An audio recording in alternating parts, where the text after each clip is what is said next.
Oke, Assalamualaikum warahmatullahi wabarakatuh. Selamat pagi dan selamat datang.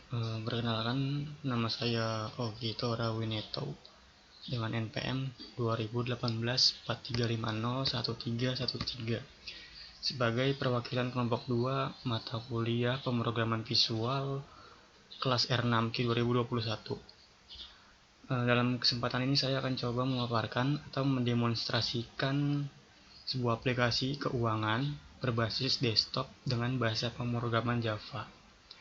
Jadi aplikasi ini namanya SIMAK, itu akronim atau kependekan dari Sistem Informasi Manajemen Keuangan. Ya, sesuai sama namanya, aplikasi ini dikhususkan untuk membantu suatu instansi atau badan usaha dalam mengatur arus keuangannya gitu. Oke, langsung aja kita coba login atau masuk ke dalam aplikasinya sebagai admin. Oh iya, jadi aplikasi ini baru punya satu level admin aja ya, yang karena emang baru didesain buat dipegang sama yang punya jabatan tertinggi kayak semacam owner atau manajer gitu.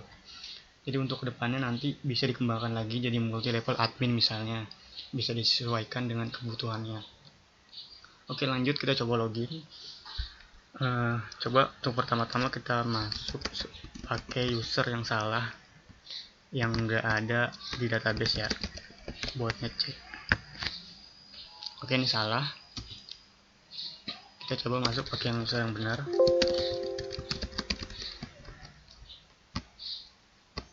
Oke, berhasil masuk. Dan kita akan beralih ke halaman dashboard panel adminnya. Untuk halaman awalnya ini kita diarahkan ke halaman dashboard. Ya, ini tampilan aplikasinya secara keseluruhannya seperti ini.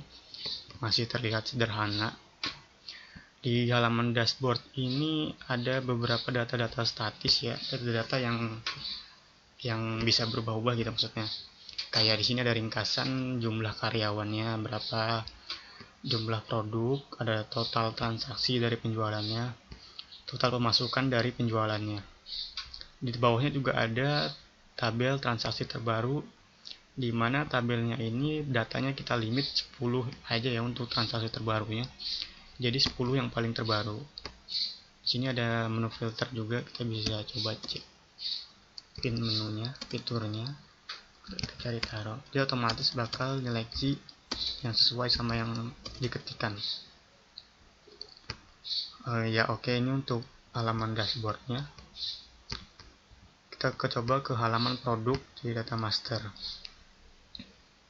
Nah, ini untuk halaman produknya, data master, data produk ini karena kita pakai studi kasus semacam coffee shop atau kedai kopi itu, jadi produknya terbilang banyak ya. Di sini ada 32. Ada nama produknya, kode produk, kategori produknya apa, harga satuannya, harga jual per satuan produknya. Ini coba kita tambahin satu produk baru ya. Sebelumnya kita lihat dulu di sini di dashboardnya. Jumlah produk di sini ada 32 kan ya. Kalau kita tambahin harusnya nambah jadi 33 ya. Kita tambahkan satu produk coba. Namanya coba kita masukkan bajigur. Kategorinya ini milkshake. Tuh, harganya coba kita setting di 25.000. Banyakkan. Kita simpan. Data berhasil tambahkan. Oke, berhasil. Coba kita cari bajigur. Ada ya. Kategori milkshake, kode produknya otomatis akan di generate. Harga satuan 25.000. Coba kita cek di dashboardnya, harusnya bertambah ya, jadi 33 jumlah produknya. Sekarang coba kita ubah. Mungkin karena harganya terlalu tinggi ya untuk 11 bajigur 25.000. Coba kita ubah harganya jadi 15.000. Kita simpan. Oke, berhasil aku ubah. Coba kita hapus. Kita hapus data bajigurnya. Oke, data berhasil dihapus. Kita cek lagi di dashboard. Jadi balik ke 32 jumlah produknya. Oke, itu untuk halaman produknya, halaman data penjualan selanjutnya. Ini halaman data penjualannya. Sama, kurang lebih sama kayak data produk, cuma ini datanya kita data-data transaksi. Total transaksi kita tampilkan semua di sini. Sama kita bisa cari juga, kita filter. Ada kode transaksinya, waktu transaksinya kapan, apa nama produknya, jumlahnya berapa yang dibeli, dan total pembayaran atau total tagihannya. Kita coba tambah transaksi baru. Sini kode transaksinya auto ke generate ya. Waktunya sesuai sama waktu saat ini. Untuk nama produknya coba kita Affogato. Jumlah belinya misalnya 10. Otomatis dia akan ditambahkan untuk tagihannya. Dihitung 180.000. Jumlah belinya 10. Coba kita cek harga Affogato berapa.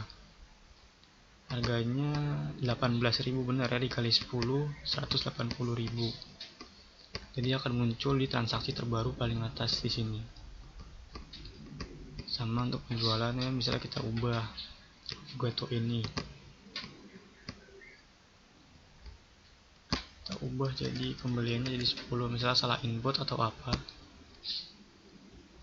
Berhasil diubah, berkurang harganya. Oh iya, tadi kita lupa ngecek di total pemasukan ini ya. Ini total pemasukannya, total tagihan atau total yang dibayar dari transaksi ini belum dikurangi sama pengeluaran apa-apa. Jadi masih total akumulatifnya aja. Belum dikurangi pengeluaran atau gajian karyawan lainnya. Nanti itu ada di laporan. Nah, ini untuk tadi data penjualan ya. Sama tadi kita bisa cari juga. Misalnya nasi, cari semua keluar untuk nasi. Kita mau kita cari jumlahnya berapa yang beli. 10 semuanya ada. Kalau 50, untuk 50 semua ada keluar. Kita masuk ke data pengeluaran, halaman data pengeluaran. Nah, data pengeluaran di sini nanti ini kepake buat laporan ya. Jadi ada pengeluaran apa aja. Kita coba tambahin datanya. Sama untuk jenis pengeluaran kita bisa pilih, misalnya kita mau operasional, jumlah pengeluarannya berapa, misalnya 500.000. Keterangannya menyetok kebutuhan gudang misalnya, simpan. Masuk ya dia langsung. Sama untuk ubah hapus bisa juga. Nah, ini untuk halaman pengeluaran. Untuk selanjutnya kita masuk ke halaman data karyawan. Nah, data karyawan ini tadi sesuai sama yang di sini ya, di dashboard jumlahnya. Coba kita tambah satu karyawan baru, misalnya ada data karyawan baru, karyawan yang baru masuk atau apalah. Nama karyawannya misalnya jenis kelaminnya laki-laki, jabatannya untuk kita waiter, nomor handphonenya kita setting kebanyakan, alamatnya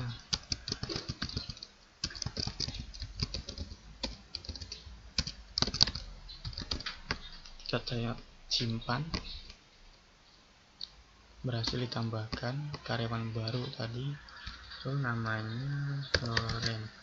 Ya masuk ya, datanya udah. Tadi jumlah karyawan di dashboard di ringkasan 15, sekarang jadi 16.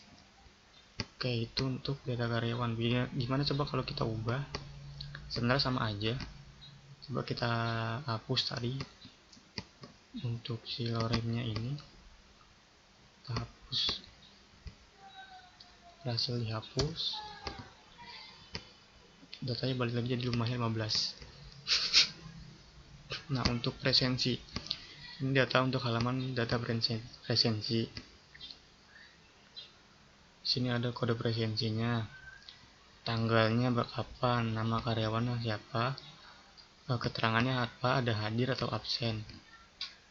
Jadi datanya ini nanti disesuaikan sama kehadiran karyawan sesuai sama jam kerja atau tanggal kerjanya kapan. Kan biasanya di rolling tuh kalau di badan-badan usaha tertentu. Jadi nggak semuanya langsung masuk satu hari. Ada yang di rolling 1 hari masuk, 1 hari libur. Coba kita tambahin data baru, tanggalnya sesuai sama tanggal saat ini. Untuk nama karyawan kita pilih misalnya Jennifer Lawrence. Dia harusnya masuk hari ini tapi absen ternyata. Kita simpan.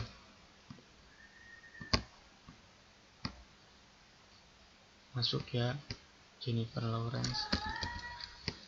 Di absen untuk tanggal saat ini. Kita ubah lagi. Ternyata dia telat, nggak jadi absen, jadi hadir gitu misalnya. Telatnya kebangetan. Oke, data berhasil ditambahkan. Rubah ya, jadi masuk sesuai tanggal 10 saat ini. Terus itu untuk data presensinya. Untuk halaman data penggajian, ini penggajiannya juga disesuaikan dengan karyawan, tanggal gajian, gaji pokok ini disesuaikan juga. Nanti dia jabatannya apa, ada tabel jabatan itu yang terhubung langsung dengan tabel karyawan ini. Ada jabatannya apa, gaji pokoknya berapa. Untuk bonus THR ini diinput secara manual, dan gaji yang diterima ini nanti diakumulasikan dari gaji diterima sama bonus ini ditambahkan.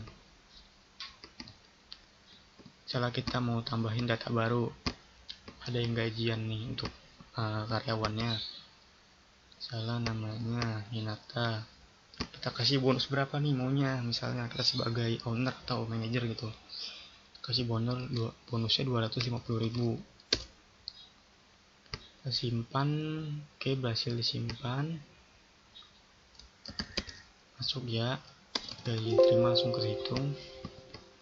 Nah, seperti itu untuk data-data masternya. Tadi udah data produk, penjualan, pengeluaran, karyawan, data presensi, itu penggajian. Dan ini dasar untuk halamannya. Tadi transaksi bertambah, jumlah produk juga bertambah, jumlah karyawan bertambah. Tadi penjualan harusnya jumlah total pemasukan juga bertambah ini. Sekarang kita masuk ke laporan ya, untuk bagian fitur laporan ini. Ini halaman untuk laporan keuangan. Laporan keuangan ini dihitung dari tadi ya, total penjualan ini semuanya, tagihannya berapa, total pemasukannya dikurangi pengeluaran berapa, sama penggajian karyawan ini totalnya berapa. Di sini ada nanti total beban. Coba kita buat buat laporan baru misalnya. Dia otomatis akan buat laporan sesuai data saat ini gitu. Data yang ada saat ini dibuat misalnya. Nah, ini ada rinciannya. Total pendapatan dari penjualan berapa? 54.919.000. Di sini ada beban gaji karyawan berapa, beban operasional berapa, beban piutang, beban lainnya ditotalin berapa. Terus untuk laba bersihnya ini hasil dari total penjualan dikurang total bebannya ini berapa.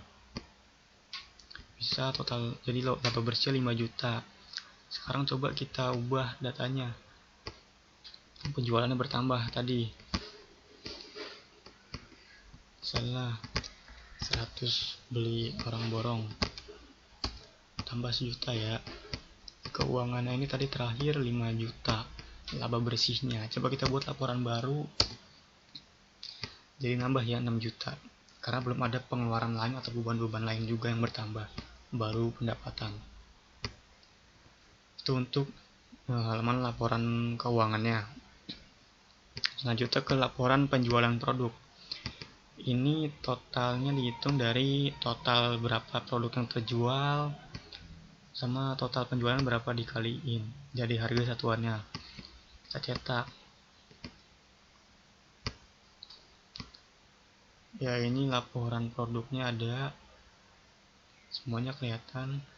Jadi misalnya ada avogato, total terjual berapa, 42, harga satuan 18, tinggal dikali berapa hasilnya.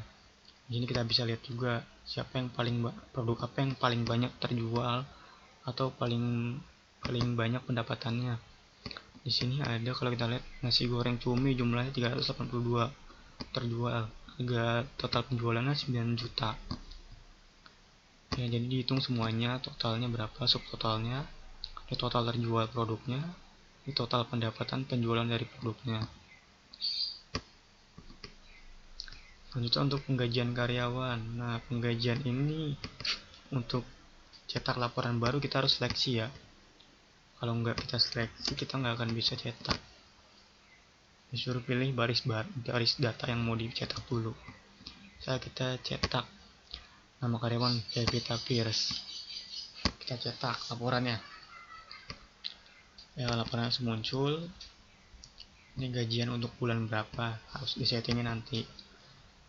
Ada uang makannya, bonus THR, transportnya ini kosong, di total gaji yang diterima. Oke.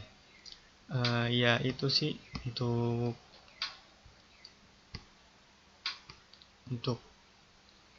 demonstrasi aplikasinya. Oh ya, di sini ada menu about ini, maksudnya kita akan menuju ke semacam halaman yang semacam kayak deskripsi singkat tentang aplikasinya, sama kayak siapa aja gitu pengembangnya. Di sini ada nama-namanya, nama-nama anggota kelompok saya, kelompok 2. Selanjutnya kita bisa keluar untuk logout, keluar sebagai admin. Oke. Ya, sekian demonstrasi aplikasinya dan terima kasih untuk waktunya. Wassalamualaikum warahmatullahi wabarakatuh.